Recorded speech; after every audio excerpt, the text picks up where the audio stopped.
99.5 WGRP. Good morning. It's 10 minutes past 10 o'clock, and we're joined in the studios this morning with D.R. Harrison. D.R., good morning. How are you today? Doing good. How are you, Ron? Doing well. We had you in back at the beginning of summer to talk about a little old tiny revival that was going on, and here it is 36 weeks later. That's right on half a year, and the revival's still going on. Tell us about the Greeneville Awakenings. God's just really been moving. 26 weeks start tonight under the tent, and many people have been saved, people coming from all over the country, and the momentum just keeps building week after week, and we're just thankful to see what God's doing. You have services Monday through Friday at 7 o'clock each night, is that right? That's exactly right. How long do the services last each night? Depends. Some services last an hour and a half, some services last over a couple hours. It just depends on how God's moving and how the Lord leads in each service. What do you have music? You having testimonials? You having your evangelism? Just a little all bit of the everything? above. Preaching, praying, singing, and just a little bit of all the above, yeah. What do you think's been the key to the longevity and success of this? That's a phenomenal thing for the county. People praying, just their hunger to see God move, their hunger to see their family saved, and definitely the reason it's been here this long is because there's a lot of people praying for God to continue to move. So the services that you're having every night, you do a little different things each time. You've got some youth nights, you've got different things, but you've got a special service coming up this week, and we were going to talk to you before this happened on Saturday morning, and I know you were still excited about the progression of the revival, but now you've got a little something special coming up Wednesday night in memory of Jaymen Price, the Chuckey-Doak student who was killed in the car wreck Saturday morning. Absolutely. When we heard about this Saturday, the Lord impressed upon our hearts to reach out to the family and to reach out and to see what we could do as a tent and as a ministry. And God put on our hearts to do a commemoration service, and we were able to get in touch with the athletic director at Chuckey-Doak and talk to the family, and they were on board 100%. So Wednesday night we'll have that commemoration service, and we're excited to see how God's going to use that to bring the community together and bring the family together during this tragic time. What are you going to be doing Wednesday? Wednesday night there'll be several people speaking. Some of the teammates will be speaking, the athletic director, the coach, some of his friends. We'll have singing. We'll have a special prayer vigil with all the kids, and then I'll bring a special message of hope.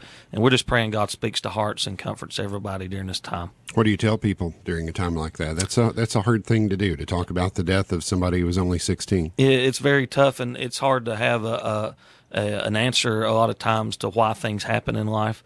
But we know that Jesus is the answer for all of our problems, and we also know that life is very short. Death is no respecter of persons. So the message Wednesday is going to be that there is hope, and that is Jesus, and that we must be ready to go when our time is called.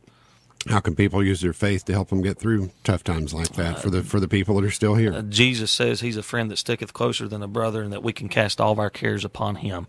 And through my darkest trials, he's been there, and he'll be there through everyone's darkest trials. We just got to put our faith and trust in him. And then you're going to take up a special collection that night, and that'll go to help the family, right? Absolutely. They're going to bring 24 strong T-shirts there. That was his number 24. And all the proceeds from the T-shirt sales are going to go to the family. And then at the end of the service, we'll take up a special offering, and 100% offering goes to help with funeral expenses and anything they need it for. And talk about the overall event. You started at Greystone Free Will Baptist Church back on April 15th. Could you have imagined that today, October 8th, you're going to still be stuck down here in Greene County, Tennessee? Never would have dreamed it in my wildest imaginations. Even after 2 or 3 weeks, I never would have dreamed we'd still been here.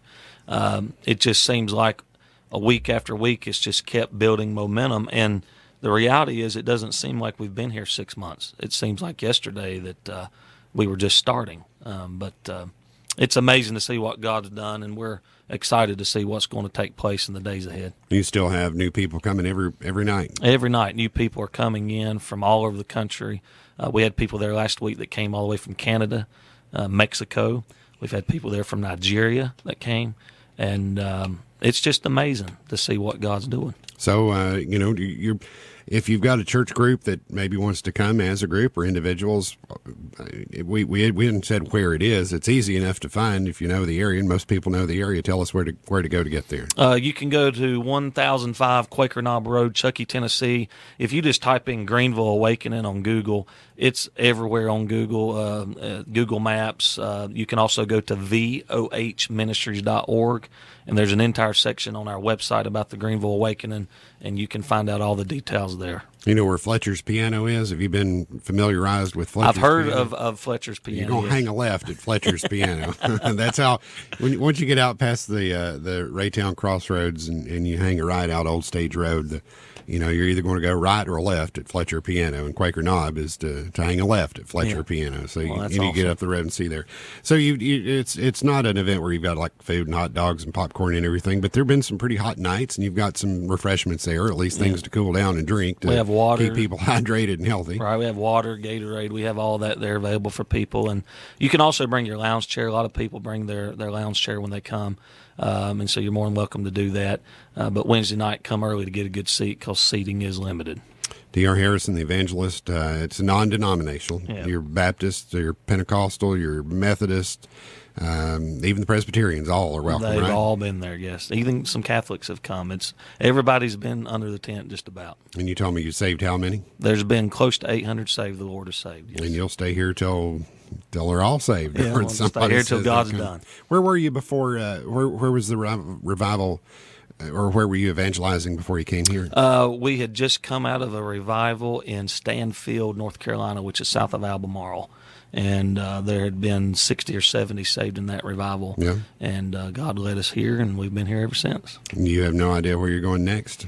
We have a pretty good idea. Lord willing, if Lord wills, when we leave here, we'll probably be going to Florida. Oh, yeah? To set the tent up in Florida. So they're already working on the place and everything down there for that. Very good. D.R. Harrison, it's the Greeneville Awakenings. It's Monday through Friday. And again, D.R., I'll let you invite people out to the very special service on Wednesday. I think that's a great thing to pull the community together. And, you're there in the heart of Chuckey-Doak's school district, and that's a good place to do it. Yeah, we just want to invite everybody, even those that don't attend Chuckey-Doak, even the other high schools that played against Jaymen and were friends with him. We want to invite everybody out, just a time to support Jaymen and his family, and to unify and to understand that in the darkest times we have, Jesus is there for us, and we pray that this will help unify the community, not just that, but be a comfort to the family and all the friends and faculty that's going through such a tragic time. D.R. Harrison, the evangelist of the Greeneville Awakenings. D.R., thank you very much. Thank you so much, Ron. I appreciate it. God bless you.